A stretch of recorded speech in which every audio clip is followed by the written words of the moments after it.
నాకు డౌట్, ఇక్కడ ఆ కులపోల పేర్లు కానీ వాళ్ళ ఎవరి పేర్లు కూడా నాకు ఎత్తడానికి నాకు ఇష్టం లేదు. కానీ ఇది భయపడి కాదు, డైరెక్టర్గా ఇంకా కులం గురించి మాట్లాడుతున్నానంటే నీకు అర్థం చేసుకోండి. మనకు కందుకూరు ఘటనలో జరిగిన దాంట్లో ఒకడు వచ్చి మాట్లాడతాడు, మా కులపోళ్ళందరూ మీకు సపోర్ట్ చేసి మీ కులపోడిని సీఎం చేసిను, అయినా కానీ మీరు మా కులపోళ్ళను చంపుతారా అని మాట్లాడిండోడు. అంటే మీ కులపోలు వాళ్ళ కులపోలకు సపోర్ట్ చేశారు కాబట్టి రాష్ట్రంలో ఏ గొడవ జరిగినా కానీ దాన్ని తెచ్చి కులానికి అంట కడతారా మీరు?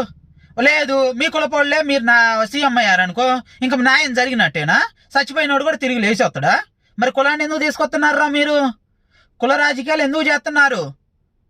మరి అలాంటి అనుకుంటే మరి అక్కడ ఉత్తరాంధ్రలో మీ కులపోడే ఒక దళితుని చంపేసిండు కదా, మరి అక్కడ పోయి మా కులపోడే చంపేసిండు అని చెప్పి మరి మీరు ఎందుకు చెప్పలేదు?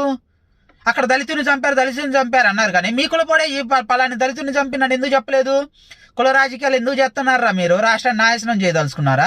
మీ కులపోడు సీఎం అయితే సరిపోయిద్దా?